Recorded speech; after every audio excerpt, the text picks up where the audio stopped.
Sigurður Bjarki, til hamingju með Íslandsmeistaratitilinn í holukeppni. Þú ert með þennan bikar hérna fallega á hversi sýnir hann okkar næs. Nafnið þitt er ekki á hann, þú er aldrei unnið þennan. Þetta er reyndar bara fyrsta móti sem þú vinnur á KSÍ mótaröðinni.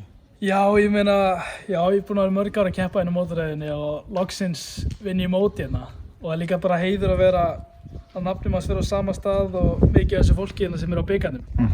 Með bara einna stórnöfn sem allir í golfinu þekkja og það er bara heiður að vera á sama stað og þeir. Já.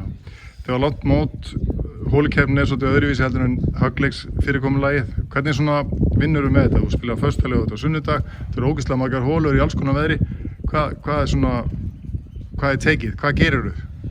Sko, það sem ég geri er að ég veit eiginlega sjálfur, mér finnst eins og adrenalín hélt mig mjög mikið áfram eins og margir voru þreyttir eftir riðilinn. Mér finnst bara adrenalín hélt mig alveg áfram og ég bara var eins og nýr bara í hverjum einasta leik sem hjálpaði mjög mikið.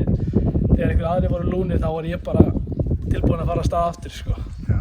En þú lentir í Saga Reyli, varst með Andra, Arnóri Inga Finnbjörnsssyni og Guðmundur Rúnari. Þú varst það langengstur, þetta var miklir reynslu boltar hérna sem við hafa unnið þarna, eins og Arnór. Já, Arnór vann og Andri hefur enda í öðru sæti ára mótið Arnóri.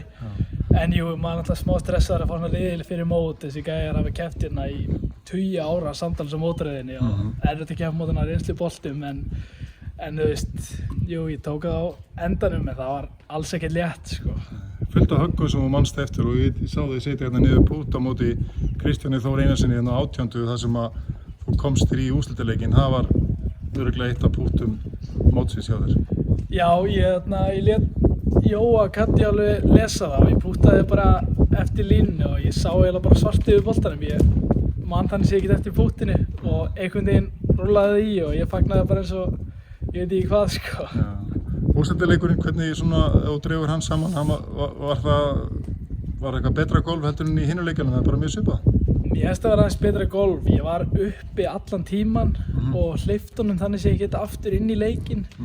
En jú, þetta var bara mjög mikið að fá pör og nýta færi sem ég fékk. Ég var duglegur að því og Kristján náttúrulega setti niður mjög mikið af góðum púttum sem var erfitt að díla við en ég sló mig bara einhvern veginn í gegnum það.